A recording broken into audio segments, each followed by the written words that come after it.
L'invité du jour sur Espoir FM. Anne Baudard, bonjour. Bonjour. Vous êtes philosophe, vous êtes la première vice-présidente de la Société française de philosophie.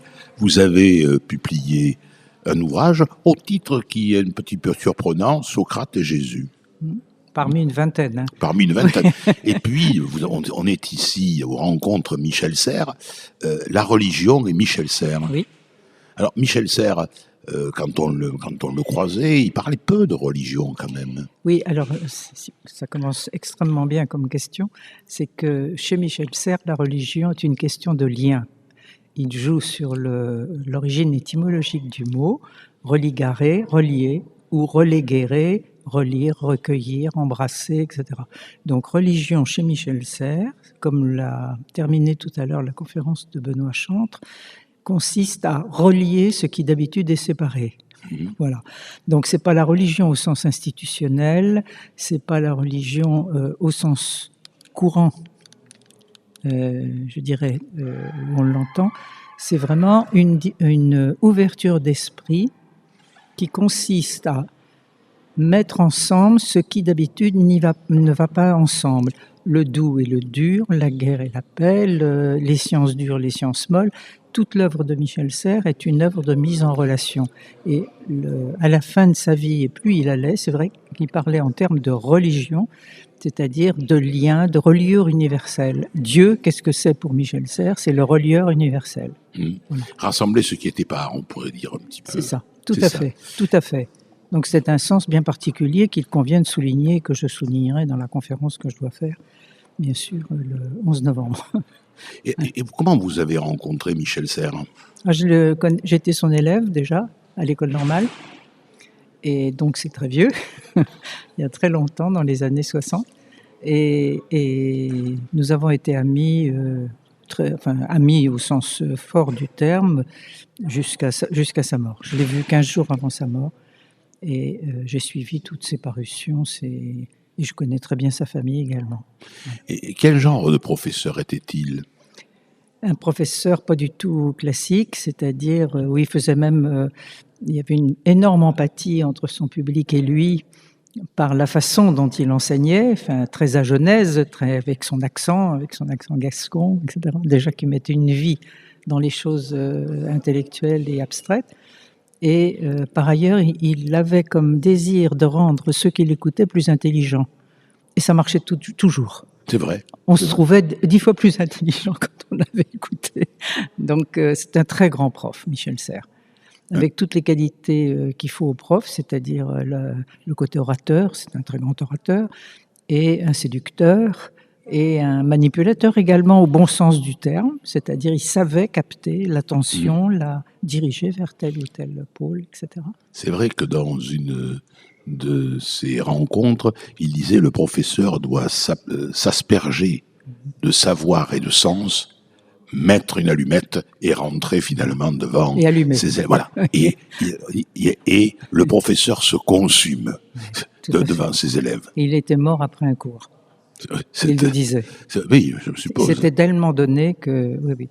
Il y avait tout ce qu'il appelle aussi la solitude, d'après les interventions publiques qu'il donnait. J'ai toujours connu parlant de solitude très dure à vivre après justement ces prises de parole.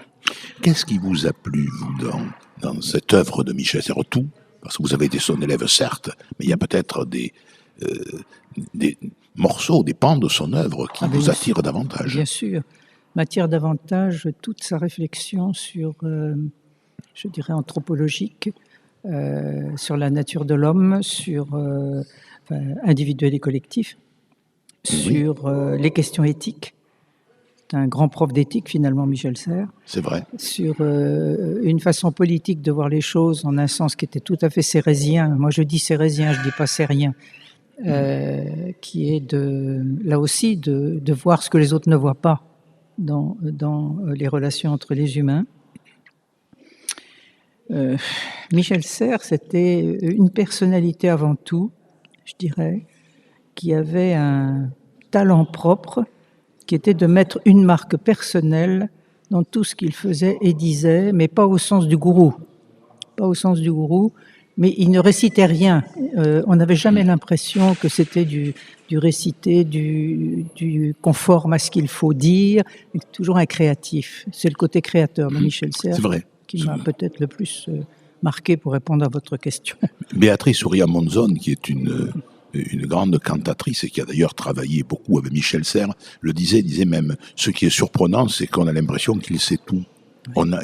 Il arrive chez nous, il dit, tiens, regarde un petit peu le sapin, sais-tu comment les sapins prennent leur forme? Et il se lançait dans une grande discussion autour du sapin. Et savant avec un mélange de science. Exactement. On se demande d'où il allait chercher ça. Partout, c'était ça. Quand il est allé au Mans, il voulait voir les anges, les sculptures, les peintures et sculptures qu'il y avait dans la cathédrale du Mans. Il y avait des échafaudages partout. Il s'arrangeait pour qu'on enlève les échafaudages. Et immédiatement, il est parti sur les anges. Le curé de la cathédrale du Mans se disait, mais qui c'est celui-là? Et c'est vrai que, d'ailleurs, il a écrit un très beau livre sur les anges. La légende des anges. Un très très beau livre. Oui. Bien sûr, qui est très riche, enfin, qui est très drôle aussi. C'est à la fois romanesque, je dirais romanesque et philosophique et mythologique. Enfin, il y a tout, quoi. Alors, Anne Baudard, s'il y avait un livre que vous avez particulièrement aimé et que vous conseilleriez de Michel Serres, ce serait lequel? Détachement. Tiens, je ne l'ai pas lu. 1983 comme Rome, je crois, puisque tout à l'heure on avait une conférence sur Rome. Il me semble que c'était 83, la date de Rome également. Oui, 83. Alors parlons un petit peu de vous et de votre livre Socrate et Jésus. ça m'a surpris. C'est un livre qui a très bien marché. Hein. J'en doute pas. Non, mais je veux dire aussi, enfin, qui a dérouté peut-être à cause du titre, et c'est peut-être ça qui a fait sa publicité. Mais c'était montrer tous les points d'analogie, je dis bien d'analogie, d'identité, de rapport qu'il y a entre un philosophe qui n'a pas écrit et je ne sais pas comment l'appeler Jésus, moi, un maître en spiritualité, Jésus. Je ne rentre pas dans des considérations de foi dans le livre, qui n'a rien écrit non plus. Donc la base, c'était effectivement comment, à partir d'une non-écriture, mais d'une manière de se comporter dans le monde, on peut marquer à ce point, pendant des siècles, voire des millénaires, effectivement, l'attention. Ah oui, justement. Donc c'est ce que j'ai fait, enfin, en prenant des tas d'exemples qui les rapprochent, d'autres qui les différencient profondément, et c'est tout. C'est vrai qu'il y a une partie du livre où je suis rentrée dans les considérations de savoir si en Jésus il fallait voir un nouveau Socrate, comme certains l'ont pensé sous l'Empire romain par exemple, ou même des théologiens type Justin qui voyaient en Jésus quelqu'un qui avait les vertus socratiques. Donc Jésus n'était pas créateur absolument autonome de ce qu'il enseignait. Il avait un fond, effectivement. Et ça me passionnait, si vous voulez, le lien à la Grèce antique, puisque je suis d'abord antiquisante. Donc, c'est un type de réponse. Ou d'autres qui considéraient que Socrate était infiniment supérieur à Jésus. Comme par exemple Julien dit l'Apostat, qui trouvait que Jésus, c'était rien à côté de Socrate, etc. Donc, il y a tout un mouvement de balancier qui peut intéresser certains, enfin, me semble-t-il. Comment devient-on philosophe? Je ne sais pas en quel sens vous voulez que je vous réponde. Mais le vôtre, ma chère dame. Maintenant, je dis je suis philosophe sans trop de réticence. Avant, je sortais les titres pour me barricader dans une enveloppe institutionnelle, si vous voulez. Maintenant, c'est fini. Donc, philosophe, pour moi, ça suppose aujourd'hui, je dis bien aujourd'hui, avoir un regard différent sur les choses, les gens, un regard de compréhension, pas un regard de jugement moral, un regard de compréhension qui essaie d'être pas superficiel, des êtres rencontrés, par exemple, pour ce qui est du monde humain, ou un désir d'investiguer les choses extérieures à nous, les choses du monde, etc. Mais vous êtes un petit peu comme Michel Serres. Hein.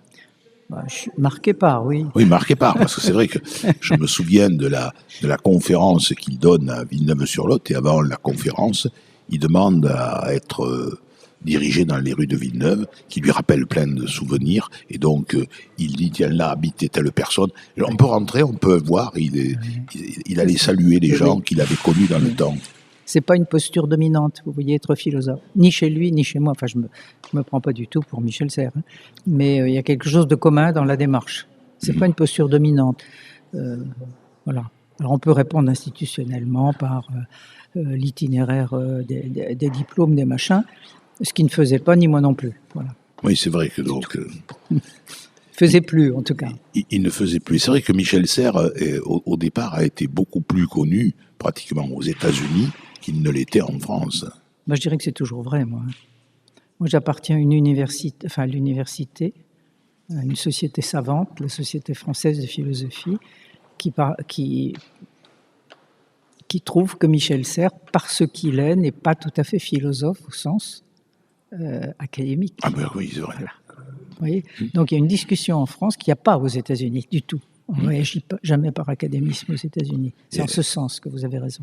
Et c'est vrai qu'il y a un autre personnage aussi qui sera un petit peu présent, c'est René Girard. Oui.